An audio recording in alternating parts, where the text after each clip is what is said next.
Hello everyone. Today we'll discuss about the most common interview question for fire alarm engineers, supervisor and technicians. So usual first question, tell me about yourself. So you will have to reply your name, qualification and career summary.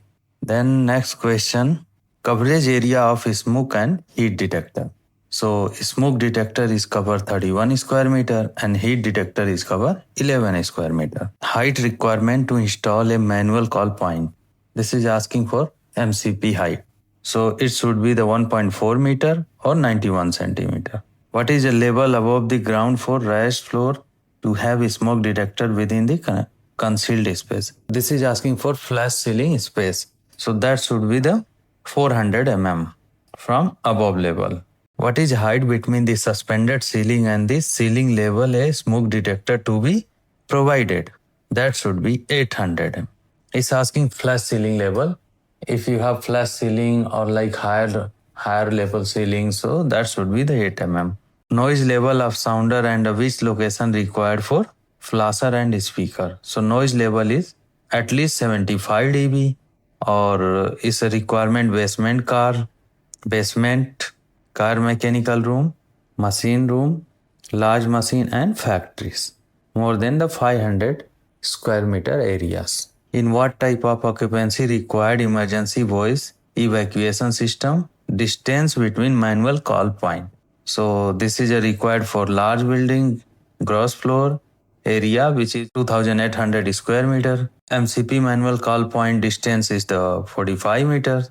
The area of single zone shall not exceed 2000 square meter. Time from the operation a call point of the actuation of alarm signal shall not exceed 10 seconds. Maximum distance between beam detector, that should be 15 meter. Coverage distance between transmitter and receiver. Is asking again beam question, that should be 100 meter. Height of sounder from finished floor level should be the 2.5 meter at least and depend on the area wise. Which fire alarm device is connected with the zone control valve? That is the motorized module, single input module. Initial illumination level of emergency light in floor not less than the 100 feet or 10.3 lux at least required of the light lux. Battery backup for emergency light at least 3 hour considering. Initial illumination level of emergency light in staircase not less than 10 feet or 10.3 lux. Same is question. Cable size of sounder, so 2 core 2.5 square mm. Cable size for fire alarm, that is also 2C 1.5 mm.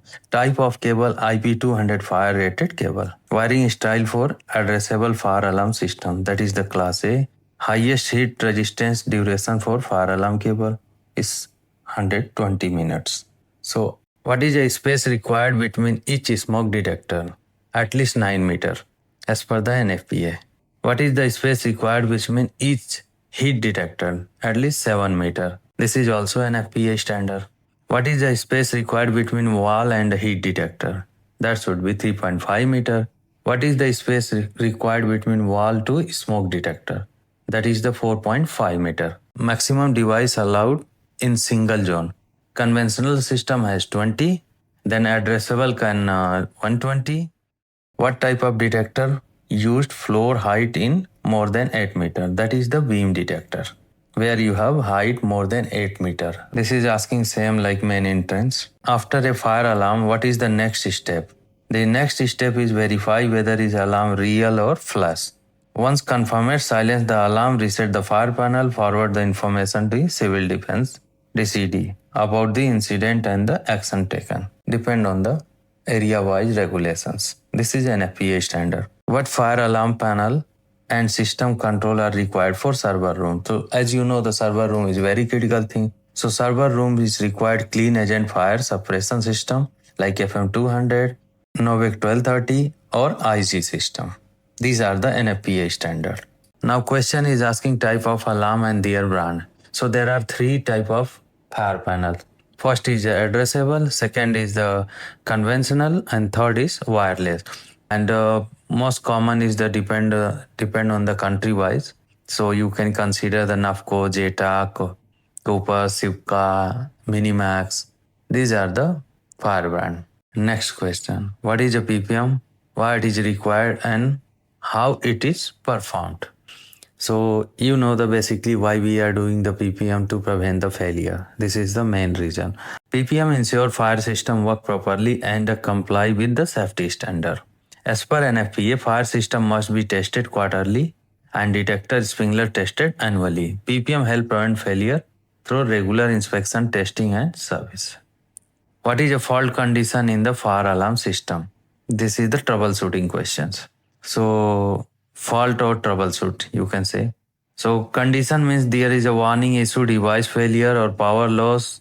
The panel shows yellow light or buzzer to signal the problems.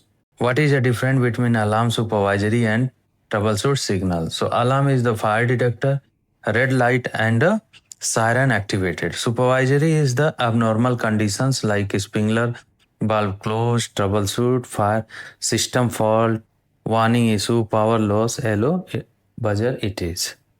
I hope this video is informative for you. If you like this video, so don't forget to like and subscribe. Thanks for watching. Have a nice day.